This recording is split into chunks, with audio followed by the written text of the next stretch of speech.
کا جو اوریجنل معنی اللہ رب العالمین نے بیان کیا ہے وہ یہ ہے انسان حق سے منہ موڑ لے، یہ تکبر ہے۔ آپ کے سامنے حدیث آ گئی، قرآن کی بات آ گئی، اس کے باوجود بھی چونکہ چنانچہ اگرچہ مگرچہ میرے باپ دادا کیا وہ جاہل تھے، وہ اگرچہ 11ویں شریف دیتے تھے تو اس کا یہ مطلب ہے وہ جاہل تھے، اور یہ مولوی آج نئے آگے التحیات للہ اس بات کا وعدہ مسجد میں کچھ کیا اور اپنی قولی عبادت کے ساتھ یہ غیر اللہ کی عبادت کر رہا۔ تمام تعریفیں، ہر طرح کی حمد و ثنا اللہ وحدہ لا شریک کے لائق ہی، اور لا تعداد انگنت درود اور سلام ہو امام کائنات امام اعظم محمد رسول اللہ صلی اللہ علیہ وسلم کی ذات گرامی پر۔ معزز سامعین اور حاضرین، آپ کے سامنے سورہ اعراف کی 72 نمبر آیت کریمہ اور ایک حدیث مبارکہ کا چھوٹا سا ٹکڑا آپ کے سامنے تلاوت کیا ہے۔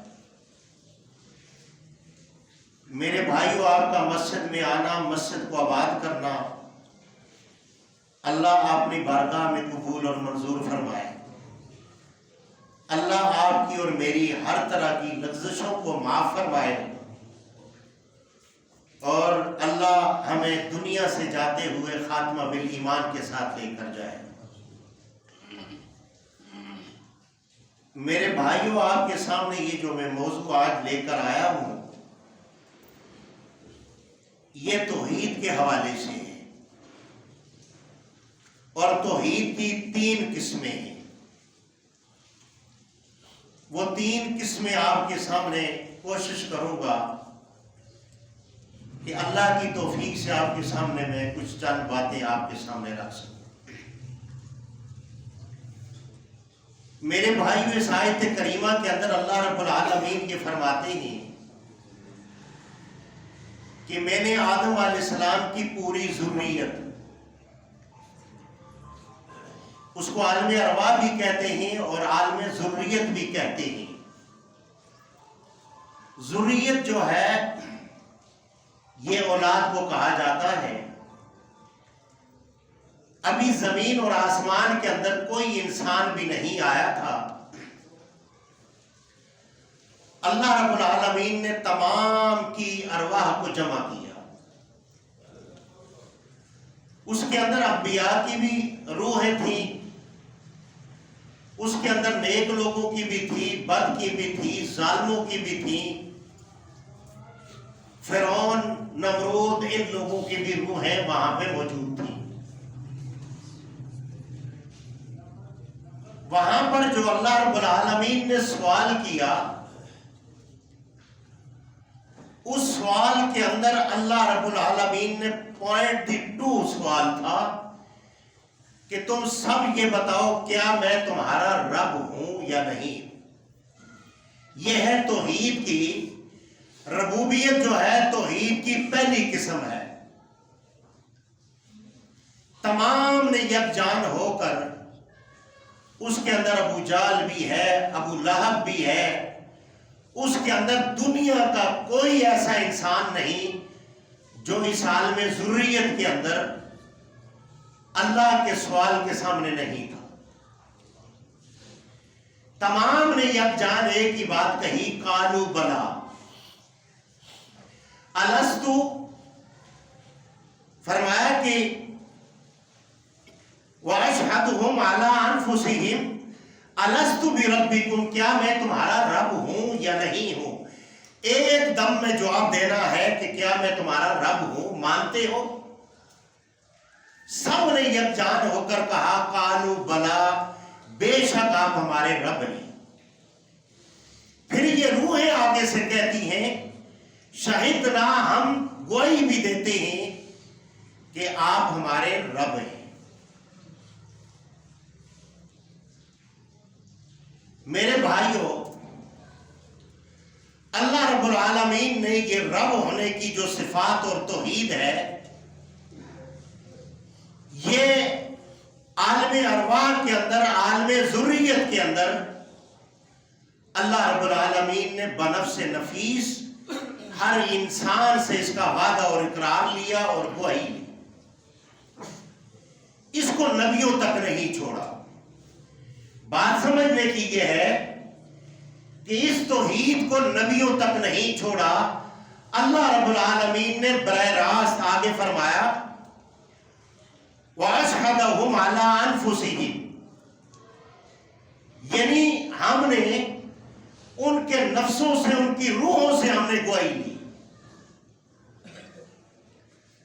اب سوچنے کی بات یہ ہے کہ یہ نبیوں تک نہیں چھوڑا.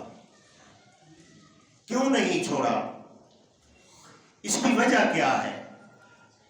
وجہ یہ ہے کہ کل قیامت والے دن کوئی انسان بھی کھڑا ہو کر یہ نہ کہے کہ ہمیں تو علم ہی نہیں تھا کہ آپ ہمارے رب ہیں. اللہ نے یہ قلعہ ختم کر دیا، براہ راست وعدہ اور اقرار لے لیا اور سوال کا جواب بھی وہیں پر لے لیا. اب اللہ رب العالمین نے ان سے یہ وعدہ لیا. وعدہ لینے کے بعد یہ دنیا پر آئے. دنیا پر آنے کے بعد اللہ رب العالمین نے توحید کی دو قسمیں، الوہیت اور ذات اور صفات کی جو توحید ہے، اللہ اپنی ذات اور صفات کے ساتھ موجود ہے، اس کے لیے اللہ رب العالمین نے آسمانی کتابیں اور اللہ رب العالمین نے انبیاء علیہ السلام کو صاحب شریعت بنا کر بھیجا. اب اس کے اندر ایک بات میں آپ سے یہ کہوں کہ اللہ رب العالمین نے یہ جو ربوبیت والا معاملہ تھا یہ خود حل کیا. براہ راست میری آپ کی روح، سب کی روح موجود تھی اور اللہ رب العالمین نے فرمایا الستُ بربکم، کیا میں تمہارا رب ہوں؟ سب نے اقرار کیا قالوا بلا. پھر فرمایا شہدنا، ہم گواہی بھی دیتے ہیں. میں نے بھی، آپ نے بھی، انبیاء نے بھی، نیک نے بھی، صالح نے بھی، بد نے بھی، یہ سب جمع تھے، اللہ کے ہاں اقرار کیا. اب اللہ رب العالمین نے نبی اکرم صلی اللہ علیہ وسلم کے ذریعے مکہ کے مشرکوں کو جمع کیا. جتنی توحید آج کا مسلمان کلمہ پڑھ کے جانتا ہے، اس سے زیادہ مکہ کا ابو جہل جانتا تھا. اب سمجھنا یہ ہے کہ مکہ کے ابو جہل اور اس کی ذریت اور اس کے ماننے والوں نے سے اللہ رب العالمین نے بذریعہ محمد رسول اللہ صلی اللہ علیہ وسلم کے ذریعے ان سے سوال کیا. یہ سوال بھی اللہ کی طرف سے تھا، دنیا پر تھا، اور محمد رسول اللہ بذریعہ سوال بنے. فرمایا میرے محبوب ان سے یہ پوچھیں قُلْ مَنْ يَرْزُقُكُم مِّنَ السَّمَاءِ وَالْأَرْضِ، یہ پہلا سوال تھا. اس کے اندر مسلمان مومن کوئی بھی نہیں تھا. اس کے اندر مکہ کے وہ سرکش اور مشرک لوگ تھے اور بڑے بڑے سرپنچ قسم کے لوگ تھے جو فیصلے کرنے والے تھے. پہلا سوال یہ کیا قُلْ مَنْ يَرْزُقُكُم مِّنَ السَّمَاءِ وَالْأَرْضِ، تمہیں زمین آسمان کے اندر رزق کون دیتا ہے؟ یہاں سے انتظام کر کے کون دیتا ہے؟ ابو جہل، امیہ اور عتبہ شیبہ، یہ لوگ انہوں نے کہا جی اللہ. دوسرا سوال یہ تھا اَمَّن يَمْلِكُ السَّمْعَ وَالْأَبْصَارَ، تمہارے کانوں کا اور تمہاری آنکھوں کا مالک کون ہے؟ تمہارے جسم کا مالک کون ہے؟ یہ دوسرا سوال تھا. وَمَن يُخْرِجُ الْحَيَّ مِنَ الْمَيِّتِ وَيُخْرِجُ الْمَيِّتَ مِنَ الْحَيِّ. تیسرا سوال ان مشرکین سے اللہ رب العالمین نے بذریعہ محمد رسول اللہ کے یہ پوچھا کہ وہ کون ہے جو مردہ سے زندہ پیدا کرتا ہے اور زندہ سے مردہ پیدا کرتا ہے. اب اس سوال کا مطلب کیا تھا اس کا مطلب یہ تھا کہ انڈا مردہ ہے اور چوزا جو ہے یہ زندہ ہے. مردہ انڈے میں سے زندہ چوزا نکالنے والا کون ہے؟ انسان کا نطفہ جو ہے یہ مردہ ہے، اس سے انسان پیدا ہوتا ہے، زندہ پیدا ہوتا ہے. یہ ساری کاریگریاں کون کرتا ہے؟ اب اس کا دوسرا پہلو بھی ہے زندہ اور مردہ کا. مقصد کافر جو ہے یہ مردہ ہے اور مسلمان جو ہے یہ زندہ ہے. اگر ایک گھر کے اندر باپ کافر ہے، بیٹا مسلمان ہے، تو باپ مردہ ہے اور بیٹا زندہ ہے. اسلام زندہ ہے، کفر مردہ ہے. اب یہ تیسرا سوال کرنے کے بعد وَمَن يُدَبِّرُ الْأَمْرَ، یہ جو امر ہے یدبر الامر، اس کا انتظام کرنے والا کون ہے؟ یعنی رزق کا، زمین آسمان کے اندر رزق پہنچانے کا مدبر کون ہے؟ ان سب نے ان سارے سوالوں کا جواب سورہ یونس کی 31 نمبر آیت کے اندر، ایک ہی آیت کے اندر جا کر گھر میں آپ جس کا مرضی ترجمہ اٹھا لینا، جس مولوی کا، جس کا لکھا ہوا آپ اٹھائیں، آپ کو فری ہے جا کر یہ پڑھنا. یہ 4 سوالوں کے جواب ایک ہی آیت کے اندر آپ کو ایک جگہ میں ملے. یدبر الامر، یہ انتظام کر کے تمہیں دینے والا کون ہے؟ اب یہ سارے مشرک جو تھے انہوں نے وہاں پر یہ بات کہی فَسَيَقُولُونَ اللَّهُ، اللہ. انہوں نے کیا گوئی دی کہ یہ سارے کام کرنے والا کون ہے؟ اللہ. اب اللہ کے نبی صلی اللہ علیہ وسلم فرماتے ہیں افلا تتقون، کیا تم پھر اللہ سے ڈرتے کیوں نہیں ہو؟ اب یہاں جو میں نے آپ کو آج ایک مسئلہ سمجھانا ہے، وہ مسئلہ یہ ہے کہ مکہ کے جو مشرک تھے انہوں نے ربوبیت کا انکار نہیں کیا. انہوں نے زمین آسمان کے اندر بارش برسانے والا اور یہ سارے مدبر اللہ کو مانا، رب کو مانا. اور آج بھی یہ جو صفت ہے رب کی بارش نہ برسانا، یہ رب کی صفت ہے. آج دنیا کے اندر جھاگ کے برابر اگر یہ جن کو اللہ کے علاوہ مشکل کشا، تدبیریں بنانے والا، بچے بنانے والا، عزتیں دینے والا، جن کو مانا جاتا ہے کہ ہمیں یہ شفا دیتے ہیں، جائیں آج چیلنج ہے، میرے رب نے بارش کو بند کیا ہوا ہے، ان کو سمندر کی جھاگ کے برابر جمع کر دو اور انہیں کہو کہ بارش برسا دو، ایک قطرہ بھی برسا دیں، رب کعبہ کی قسم ہے میں اس کے دین کے اندر شامل ہو جاؤں گا.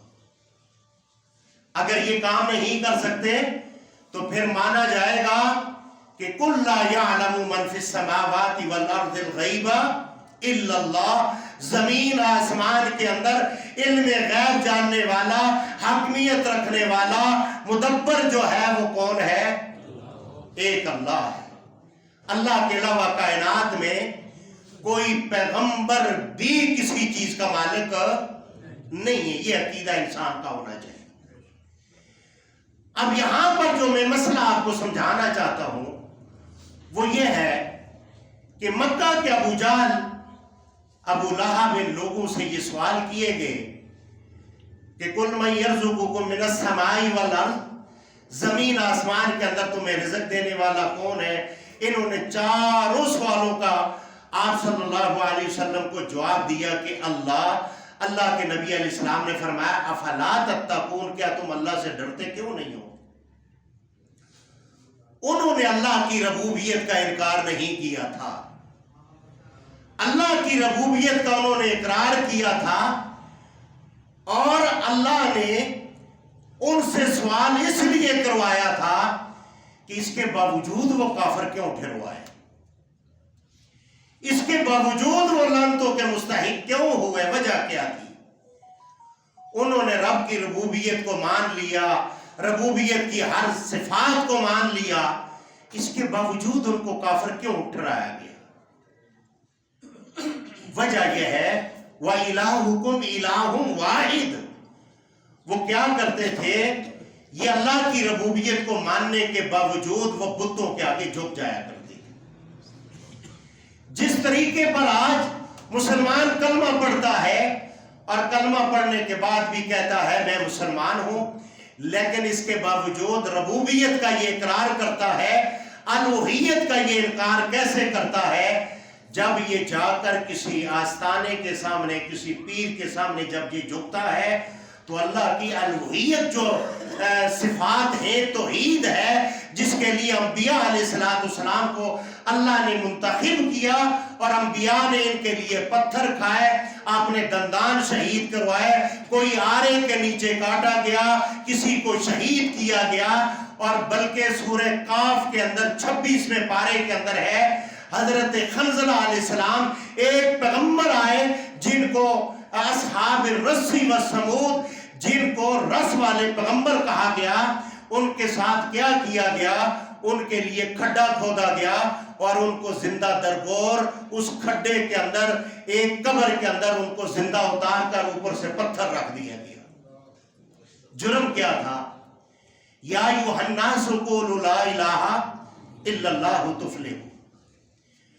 روایات کے اندر آتا ہے انہوں نے 2350 سال اللہ کی توحید بیان کی۔ 2350 سال کے اندر کیا ہوا؟ ایک ہی ان کا امتی ہے اور کالا ہے اور وہ لکڑیاں لے کر آتا ہے، انتہائی غریب انسان ہے۔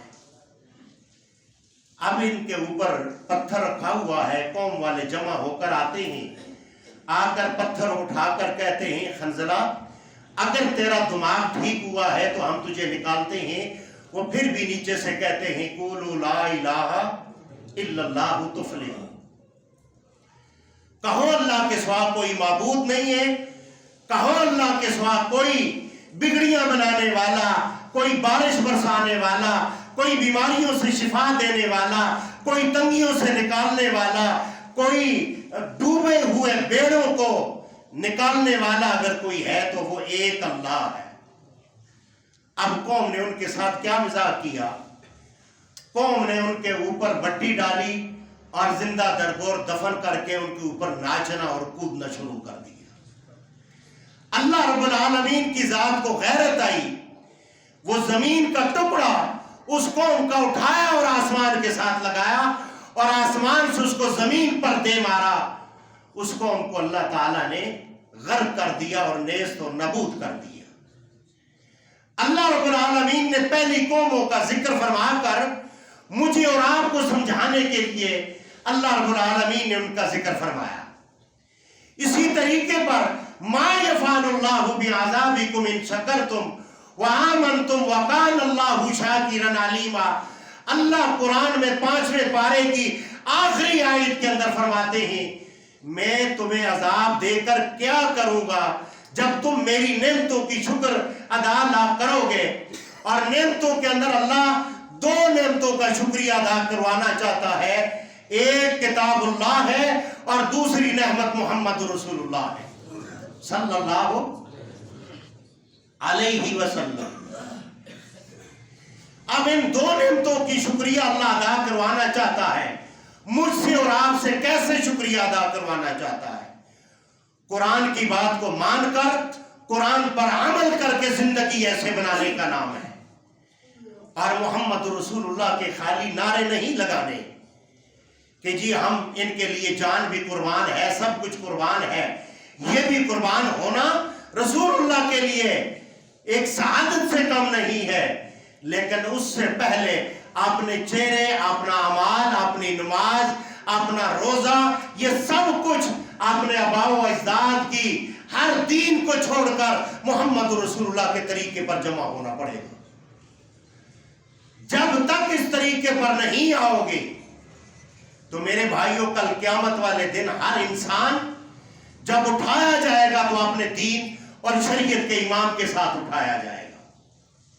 جس نے دنیا پر دین اور شریعت کا امام بنایا، جیسے ہم ہیں، ہم اپنے دین اور شریعت کا اپنا پیشوا، اپنا رہبر، آمنہ کے لال عبداللہ کے در یتیم محمد رسول اللہ صلی اللہ علیہ وسلم کو ہم اپنا دین و اسلام کا امام تسلیم کرتے ہیں، اور ان کی کوئی حدیث اور کوئی ان کی سنت آ جائے ہم اپنے آباء و اجداد کی ہر دین جو آباء و اجداد نے دیا ہے اس کو ہم چھوڑ کر ہم محمد رسول اللہ کے دین پر کھڑا ہونے کے لیے تیار ہیں. کہو الحمدللہ. میرے بھائیوں، ہر آدمی کل قیامت والے دن اپنے اماموں کے ساتھ اٹھایا جائے گا. اب جنہوں نے امام ابو حنیفہ رحمہ اللہ کی تقلید کی ہے تو یہ امام ابو حنیفہ کے ساتھ اٹھائے جائیں گے. امام احمد بن حنبل کی جنہوں نے تقلید کی اور آپ نے آپ کو حنبلی کہلوایا اور حنبلی طریقے پر عمل کیا، شافعی طریقے پر عمل کیا، جعفری طریقے پر عمل کیا، تو میرے بھائیوں کل قیامت والے دن یہ ان اماموں کے ساتھ اٹھائے جائیں گے. یہ میری بات نہیں، یہ قرآن کی بات ہے، یہ محمد رسول اللہ کی بات ہے. اور جنہوں نے دنیا کے اندر محمد رسول اللہ صلی اللہ علیہ وسلم کو اپنا دین اور شریعت کا امام بنایا اور ان کا طریقہ اختیار کیا، ان کی سنت اختیار کی، رب کائنات کی قسم یہ کامیاب ہو گیا. جب یہ اٹھائے جائیں گے اللہ کی عدالت میں پیش ہوگا، یہ محمد رسول اللہ کی سرپرستی کے اندر ہوگا. اب مجھے یہ بتائیں یہ کامیاب ہو گیا یا نہ ہوا؟ کیونکہ کامیابی کا جتنا بھی اصول ہیں اللہ رب العالمین نے وہ محمد رسول اللہ کے طریقے میں رکھ دی. اسی لیے اللہ رب العالمین نے ان امور کے لیے اللہ رب العالمین نے انبیاء علیہ السلام کو مبعوث فرمایا. اور انبیاء علیہ السلام نے لوگوں کو صرف اور صرف ان بتوں سے، ان آستانوں سے کاٹ کر ایک اللہ کے در پر لا کر کھڑا کرنے کے لیے جدوجہد کی. طائف کے میدان کے اندر، طائف کی گلیوں کے اندر میرے محمد رسول اللہ کے پیچھے شریر قسم کے لڑکے لگے ہوئے ہیں، نعوذ باللہ آپ کا مذاق اڑاتے ہیں، آپ کے پیچھے سیٹیاں مارتے ہیں اور لوگوں کو کیا کہتے ہیں، لوگوں یہ مجنون ہیں، یہ سائر ہیں، ان کی بات کو نہ ماننا. میرے محمد رسول اللہ نے ان کو نہیں دیکھا، رب کی ذات کو دیکھ کر رب کے دین کی توحید کا ڈنکا بچا کر چھوڑ دیا. میرے محمد رسول اللہ شہید، میرے محمد رسول اللہ کے دندان مبارک شہید کیے گئے، پتھر برسائے گئے، اونٹ کی اوجڑی لا کر رکھی گئی، اور میرے محمد رسول اللہ آپ کے جوتے مبارک خون سے لہو لہان ہو جاتے ہیں. یہ کوئی عام مسئلہ نہیں تھا الوہیت والا. یہ اللہ کی وہ ذات اور صفات کے اندر کسی اور کو شریک ٹھہرانا. مثال یہ ہے آپ صاحب جائیداد ہو اور آپ کا ایک غلام ہو جو آپ کے گھر میں پیدا ہوا اور آپ کے گھر میں بڑا ہوا، آپ کی ہر بات پہ لبیک کہتا ہے. مجھے یہ بتائیں وہ غلام آپ کی جائیداد میں شراکت داری کے اندر حصے دار بن سکتا ہے؟ وہ کبھی بھی اسلام اس کی اجازت نہیں دے گا. بے شک وہ یتیم تھا، بے شک اس کو آپ نے پالا، آپ کا یہ احسان ہے اس کے اوپر، لیکن آپ کی وراثت کے اندر وہ حقدار نہیں ہو سکتا. اسی طریقے پر میرے رب کی ربوبیت کے اندر، میرے رب کی ہر صفات کے اندر کائنات کا پیغمبر بھی جو ہے یہ شریک نہیں ہو سکتا، جتنا میرے رب کا لاڈلا کیوں نہ ہو جائے. یہ عقیدہ بناؤ میرے بھائیوں. میں آپ کے پاس ٹائم پاس کرنے کے لیے نہیں آتا. میں نے آپ کو ایک جمعے پر ایک بات کہی تھی، اللہ کہاں ہے؟ اللہ آسمان پر ہے. اللہ اپنی ذات اور صفات کے ساتھ ہر جگہ اپنے علم اور قدرت کے ساتھ میرا رب کائنات کا نظام اور کائنات کا مدبر ہے، کائنات کا انتظام کرنے والا ہے، کائنات کا پالن ہار ہے. لیکن میرے رب کی جو کرسی ہے وہ عرش پر ہے. الرحمن علی العرش استوی، رحمان عرش پر ہے. جو مولوی آپ کو یہ کہتا ہے کہ اللہ ہر جگہ میں ہے، نعوذ باللہ اللہ پاؤں بن جاتا ہے، اللہ ہاتھ بن جاتا ہے، اللہ کی قسم اس کا گریبان پکڑ کر اس کو گھسیٹو، اس کو یہ کہو کہ تو اللہ کی ذات میں اتنا جھوٹ بول رہا ہے، جب اللہ اپنا تعارف خود کروا رہا ہے کہ مجھے مانو اور کیسے مانو، عرش پر مانو. میرے بھائیوں جب تک ہمارا یہ عقیدہ نہیں بنے گا، پھر اللہ رب العالمین نے یہ جو نماز ہے ہم پڑھتے ہیں، آپ نے کبھی اس نماز کے اندر 3 حروف ہیں ان کے اوپر کبھی غور کیا؟ وہ 3 حروف کیا ہیں؟ آپ مکہ میں نماز پڑھے، مدینہ میں پڑھے، پہاڑ کی چوٹی پر پڑھے، راول پنڈی کے اندر پڑھے، کراچی میں پڑھے، جہاں مرضی پڑھے، اللہ رب العالمین اس کے اندر اقرار کرواتا ہے۔ جیسے عبادت کی 3 قسمیں ہیں، اسی طریقے پر اللہ رب العالمین آپ کا اور میرا ٹیسٹ لینے کے لیے اس نماز کا جز بنا دیا۔ کیا بنایا؟ التحیات للہ، قولی عبادت کس کے لیے؟ اس کے اندر بھی ایک مسئلہ میں سمجھانا چاہتا ہوں۔ قولی عبادت کس کے لیے؟ اللہ کے لیے۔ اب میں آپ کو کہتا ہوں اٹھے نماز پڑھے، یہ عبادت ہے میری طرف سے، آپ نے سن لیا، میں نے عبادت کر لی، نماز تو بعد میں پڑھیں گے لیکن میں نے عبادت کر لی۔ اب اگر میں یہ کہتا ہوں اللہ اکبر، یہ میری قولی عبادت ہے، سبحان اللہ میری قولی عبادت ہے، لا الہ الا انت سبحانک انی کنت من الظالمین، یہ میری کیا ہے؟ یہ آپ بھی کرتے ہیں تو کیا ہے؟ قولی عبادت ہے۔ اب اس کے اندر اللہ ٹیسٹ لینا چاہتے ہیں کہ یہ نماز میں میرے ساتھ وعدہ کرتا ہے التحیات للہ، اے اللہ میری قولی عبادتیں، میری زبانی لسانی ہر طرح کی میری عبادت کس کے لیے ہے؟ اب اللہ ٹیسٹ کرنے کے بعد کیا دیکھنا چاہتا ہے کہ جب نظر و نیاز، منوتی، منت ہم مانتے ہیں، جب ہم کوئی سبیل لگاتے ہیں تو کوئی ایسا بھائی تو نہیں بیٹھا ہوا جو یہ کہے نظر اللہ نیاز حسین؟ کوئی یہ بھائی تو نہیں ہے جو کہے یہ جناب 11ویں شریف ہے اور یہ 11ویں والے بابے کے نام کی ہے؟ مجھے یہ بتائیں، یہ جو نماز میں التحیات للہ، اس نے اللہ کے ساتھ وعدہ کیا کہ میری قولی عبادت کس کے لیے؟ تو یہ آپ مجھے یہ بتائیں، قولی عبادت کے اندر یہ 11ویں والے بابے کا نام لے کر رب کائنات کی قسم، یہ قولی عبادت سے اللہ کے ساتھ وعدہ کر کے یہ اپنے وعدے کو توڑ رہا ہے اور میرے رب کا یہ دشمن بن رہا۔ اب تکبر کس کو کہتے ہیں؟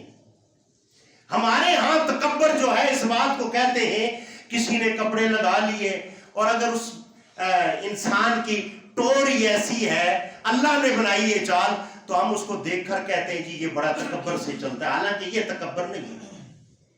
تکبر کا جو اوریجنل معنی اللہ رب العالمین نے بیان کیا ہے وہ یہ ہے انسان حق سے منہ موڑ لے، یہ تکبر ہے۔ آپ کے سامنے حدیث آ گئی، قرآن کی بات آ گئی، اس کے باوجود بھی چونکہ چنانچہ اگرچہ مگرچہ میرے باپ دادا کیا وہ جاہل تھے، وہ اگر جی 11ویں شریف دیتے تھے تو اس کا یہ مطلب ہے وہ جاہل تھے، اور یہ مولوی آج نئے آگے التحیات للہ، اس بات کا وعدہ مسجد میں کچھ کیا اور اپنی قولی عبادت کے ساتھ یہ غیر اللہ کی عبادت کر رہا۔ میرے بھائیوں، اللہ رب العالمین نے نماز کے اندر ٹیسٹ رکھا کہ یہ یہاں کا جو ہے کیا میرے ساتھ وعدہ کر کے یہ وعدے پہ قائم رہتا ہے۔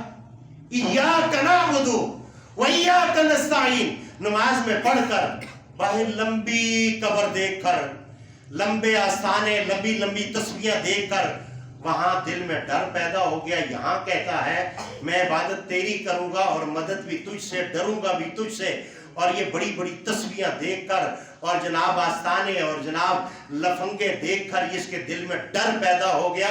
اللہ کی قسم یہ عقیدہ توحید نہیں ہے، یہ اللہ کی توحید کے ساتھ مذاق ہے۔ میرے بھائیوں، جب تک عقیدہ، آپ نماز بعد میں پڑھیں، آپ حج بعد میں کریں، 20 لاکھ روپیہ لگا کر حج پہ جائیں گے، عقیدہ مشرکانہ ہے۔ عقیدے کے اندر یہ شامل ہے میری نظر کالے دھاگے سے اترے گی، میری نظر یہاں ٹکا لگانے سے اترے گی۔ اکثر عورتوں کے اندر یہ شرک ہے، وہ بچے کو جب سرما لگاتی ہیں تو ٹکا لگا دیتی ہیں، کیا ہے یہ نظر اترے گی۔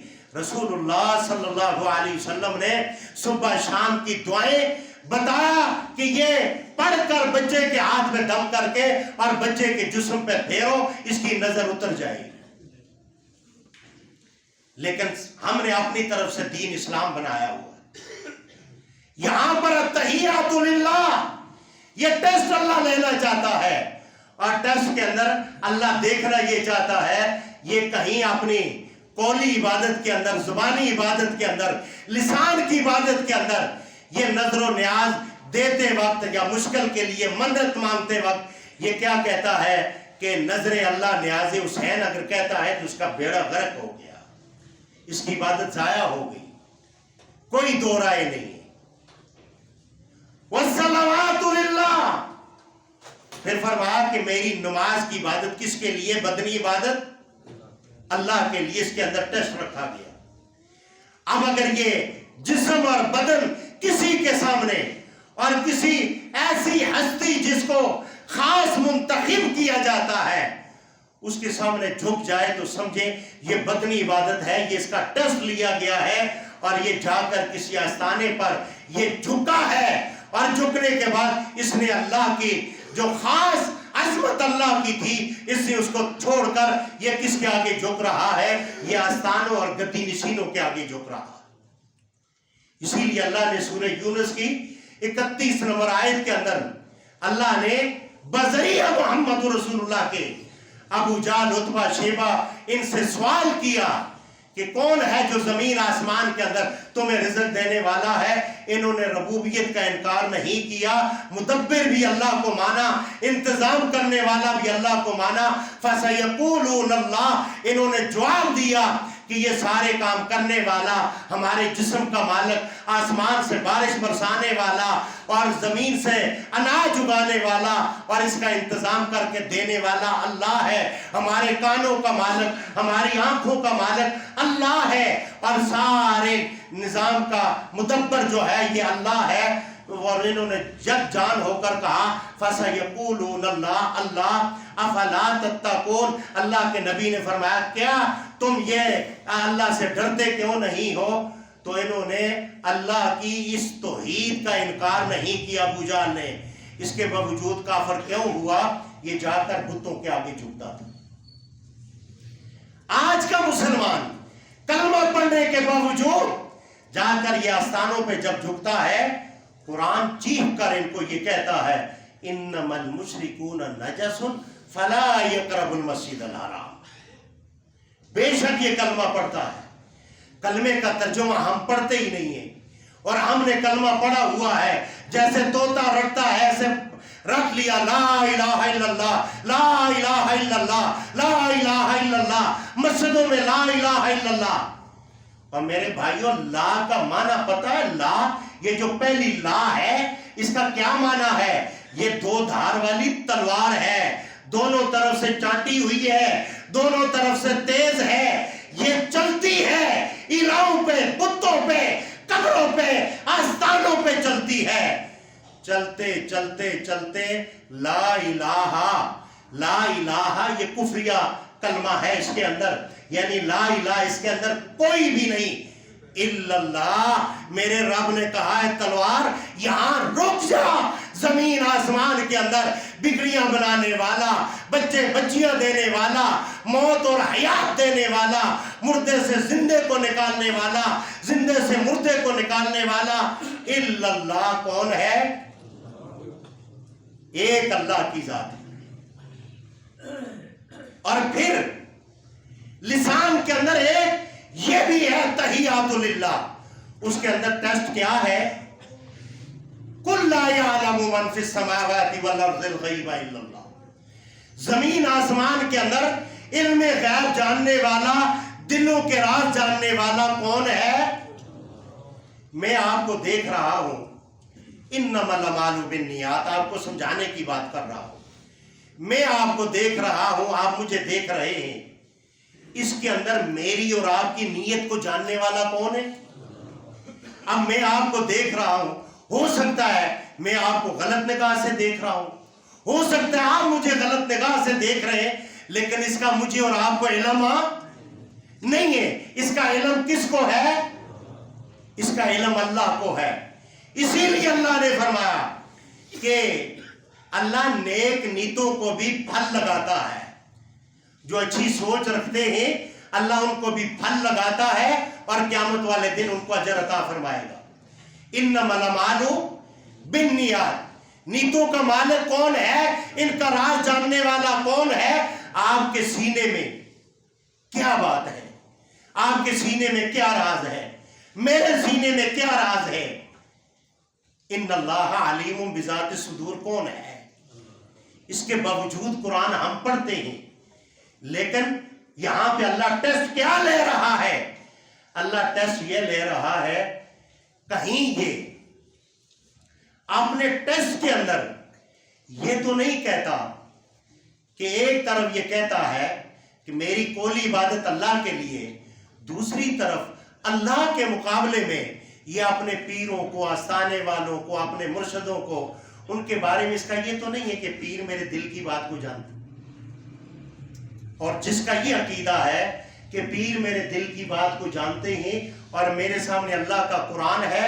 میں نے ایسے مشرک لوگوں سے سنا کہ جب پیر صاحب کی محفل میں بیٹھو تو دل سنبھال کر بیٹھو، کیوں کہ دل پر قبضہ کس کا ہوتا ہے؟ پیر کا ہوتا ہے۔ کہو استغفر اللہ۔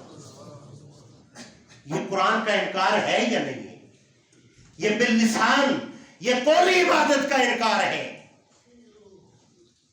التحیات للہ والصلوات للہ، وہ لوگ جو نماز غوثیہ پڑھتے ہیں، وہ لوگ جن کا یہ عقیدہ ہے کہ 12 سال کا ڈوبا ہوا بیڑا شیخ عبد القادر جیلانی نے نکالا ہے۔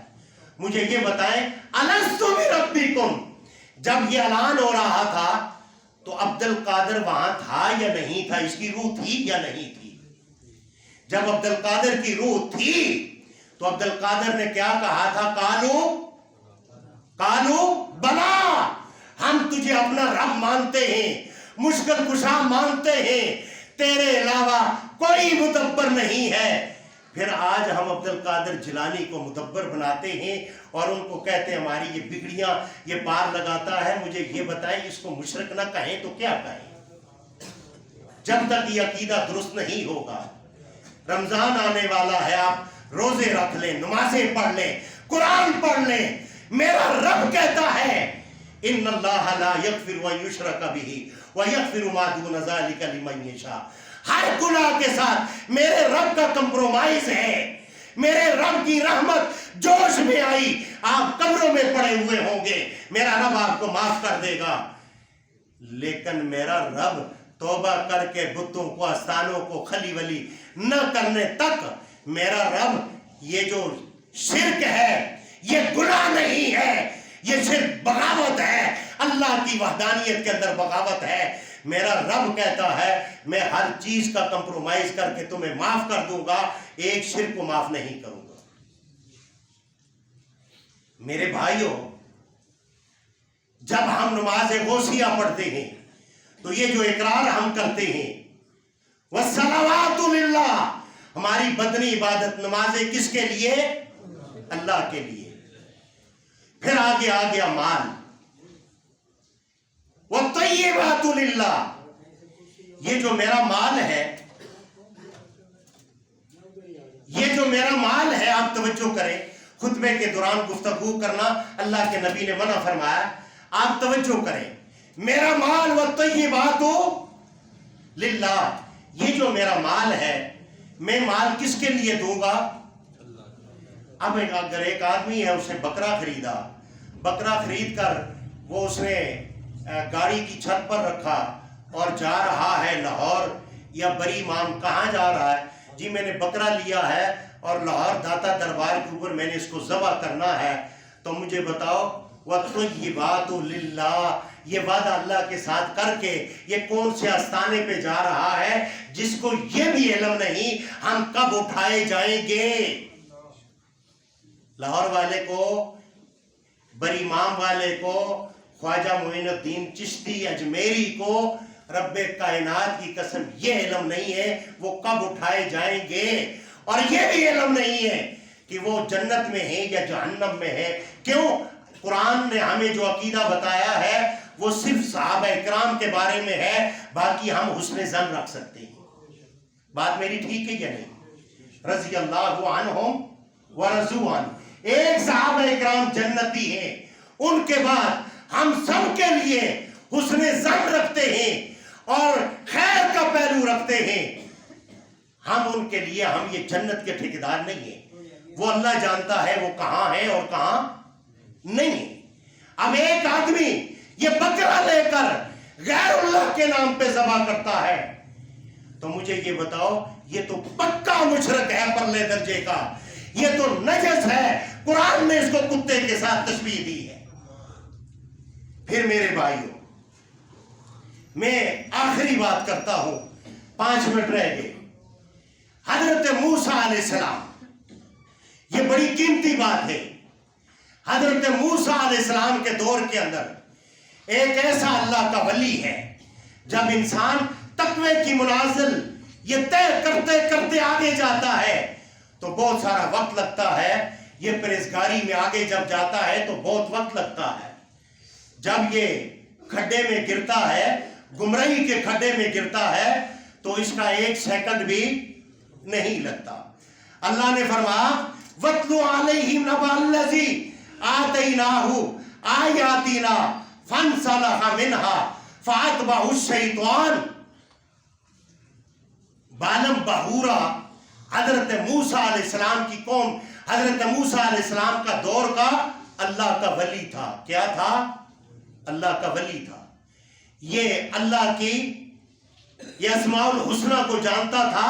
مختصر بات یہ ہے، یہ دعا مانگتا تھا، اللہ اس کی دعا کو قبول کرتا تھا، رد نہیں کرتا تھا۔ حضرت موسیٰ علیہ السلام، حضرت موسیٰ علیہ السلام اور موسیٰ علیہ السلام کی ایک قوم کے ساتھ جنگ تھی، اور موسیٰ علیہ السلام کے مخالف جو ہیں، یہ سورہ اعراف کے اندر یعنی کہ 78 نمبر آیت ہے، اس کے اندر اللہ نے اس کا ذکر فرمایا ہے۔ وہ جو مخالف تھے موسیٰ علیہ السلام کے، وہ اس کے پاس آئے، کہا آپ ہمارے لیے دعا کرو، اللہ موسیٰ کو نعوذ باللہ شکست دے دے اور ہمیں اللہ جو ہے کامیاب کر دے۔ اس نے کہا استغفر اللہ۔ بالم بہورا کہتا ہے میں موسیٰ کے خلاف آواز اٹھاؤں اور موسیٰ کے خلاف میں ہاتھ اٹھاؤں، میری دعا قبول ہو؟ کہا نہیں۔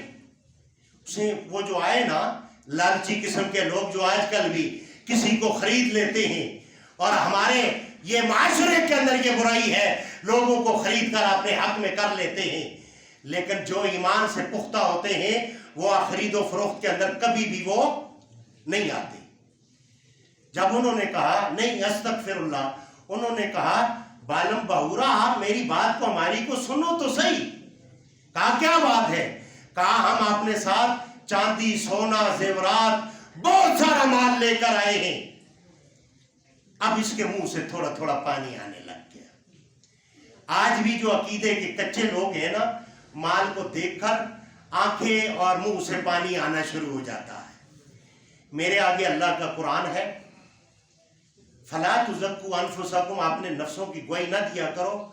میرے سامنے اللہ کا قرآن ہے، آج سے 14 سال پہلے جب میں اپنے آباء و اجداد کے دین کو چھوڑ کر اس طرف آیا، 1 سال کے بعد مجھے امریکہ کا ایک بندہ ہے، اس کا فون آج بھی میرے پاس ہے، وہ مجھے ملا، اس نے کہا امریکہ کی ایک ریاست ہے، اس کے اندر ہمارا ہوٹل ہے، آپ ایسا کریں ہم آپ کو ایک سلائی گاڑی اور 20 لاکھ روپیہ دیتے ہیں، آپ ایک فتویٰ لکھ کر دیں کہ شراب ایسی جگہ میں پینا جائز ہے، ہمارا ہوٹل ہے، ہم اگر شراب نہیں دیتے ہمارا کاروبار نہیں چلتا۔ اللہ کی عزت کی قسم مجھے میرا رب بچانے والا تھا، ورنہ مجھ تک آتا میں نہیں بچ سکتا تھا۔ یہ بات کیا ہے؟ اللہ کی توفیق ہے، لا توفیقی الا باللہ۔ انہوں نے کہا ہم آپ کا فتویٰ لگائیں گے کہ شراب پی سکتے ہیں، وہاں مسلمان آئیں گے شراب پیئیں گے۔ اللہ کی رحمت سے اللہ نے بچا لیا۔ یہ بالم بہورا جو ہے، اس نے جب یہ بات سنی منہ سے پانی آیا، سونا، چاندی، ڈالر، ریال ہے جی بہت کچھ ہے۔ اب اسے کہا نہیں میں نہیں لیتا۔ پیچھے سے بیوی کی آواز آئی، بیگم کی، بیگم کہتی ہے او جی میری بات سننا، عورتیں ایسی بلاتی ہیں، او جی ذرا میری بات سننا۔ آپ کیا بیوقوفیوں والی بات کرتے ہیں؟ یہ مال آیا ہوا کوئی واپس کرتا ہے؟ آپ ایسا کریں کامیابی کی دعا کر دیں، تھوڑا تھوڑے آگے ہو جائیں بھائی، جزاک اللہ۔ آپ یہ کامیابی کی دعا کریں۔ فارمولہ کیا بتایا؟ فارمولہ یہ بتایا کہ بھائی آپ نے موسیٰ کا نام نہیں لینا کہ اللہ موسیٰ کو نہ کامیاب کرے اور ان کو کامیاب کرے، آپ ان کے حق میں دعا کر دیں، موسیٰ کا نام نہ لیں، یہ جو مال آیا ہوا ہے آنے دیں۔ یہ کون سا مفتی تھا؟ اللہ نے فرمایا وَاتْلُ عَلَيْهِمْ نَبَأَ الَّذِي آتَيْنَاهُ، اے میرے نبی صلی اللہ علیہ وسلم ان کو اس بندے کی آپ جو ہے وہ فضیلت بتائیں جس کو اللہ نے علم عطا فرمایا تھا۔ یہ علامہ بھی تھا، مفتی بھی تھا، یہ بہت بڑا فقیہ بھی تھا۔ آتینا آیاتینا، اس کو آیات بتائی تھی، تورات کا علم اس کو عطا فرمایا تھا، اور فرمایا کہ اس کو ہم نے یہ اتنا علم عطا فرمایا تھا، پھر کیا ہوا؟ فَانْسَلَخَ، اس نے کیا کیا؟ ان کا انکار کر دیا۔ فَأَتْبَعَهُ الشَّيْطَانُ، اس کے ساتھ شیطان چپٹ گیا تھا۔ کیا ہوا؟ شیطان چپٹ گیا تھا۔ فَكَانَ مِنَ الْغَاوِينَ، کیا ہوا؟ ایک دم میں یہ گمراہی میں چلے گیا۔ اب اس نے ہاتھ اٹھائے اور کہا یا اللہ ان کو کامیاب کر۔ مطلب یہی تھا کہ موسیٰ علیہ السلام کو اللہ ناکام کر اور ان کو کامیاب کر۔ اللہ نے اس دعا کے بعد کیا کیا؟ اللہ نے اس کی بزرگی بھی چھین لی، اور اگلی آیت میں فرمایا فَمَثَلُهُ كَمَثَلِ الْكَلْبِ، کلب کتے کو کہا گیا۔ اللہ نے فرمایا اس کو ہم نے کتے کی حالت میں کر دیا۔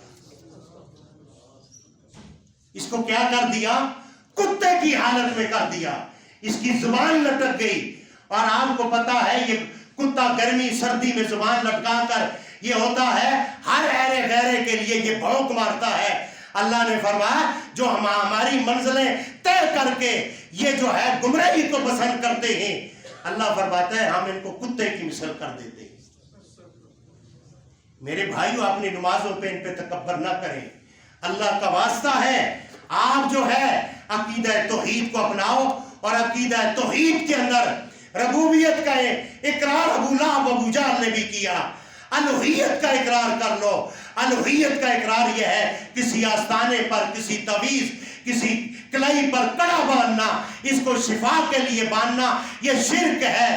اور ذات صفات جو ہے اللہ کی صفات کسی نبی میں بھی ماننا یہ شرک ہے۔ اللہ کیا کہتا ہے؟ اے لوگوں پڑھتے ہو نماز میں ایاک نعبد و ایاک نستعین، پھر بھی پھرتے ہو در بدر مشکل کشائی کے لیے۔ سبحان ربک رب العزت عما یصفون۔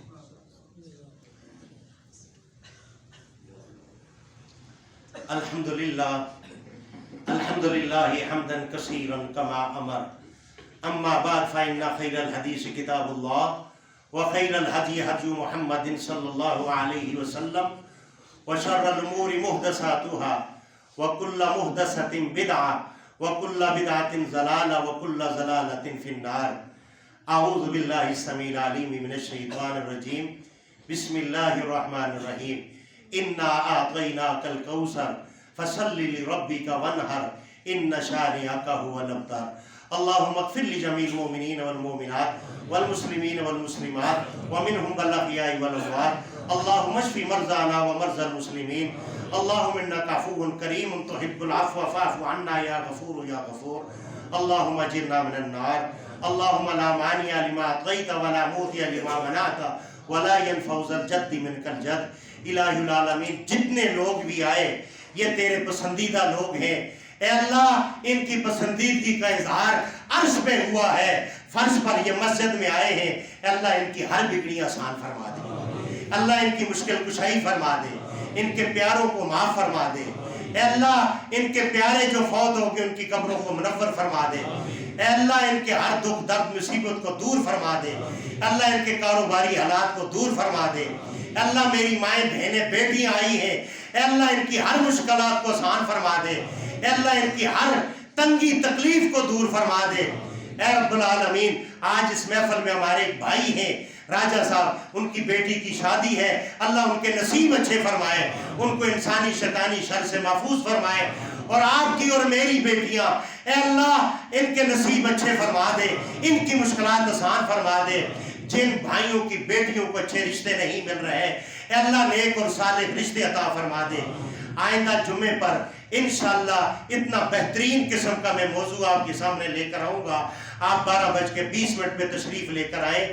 میرے بھائیوں آپ کی میری زندگی بن جائے گی، اللہ ہم سب کو اسوہ حسنہ پہ چلنے کی توفیق عطا فرمائے۔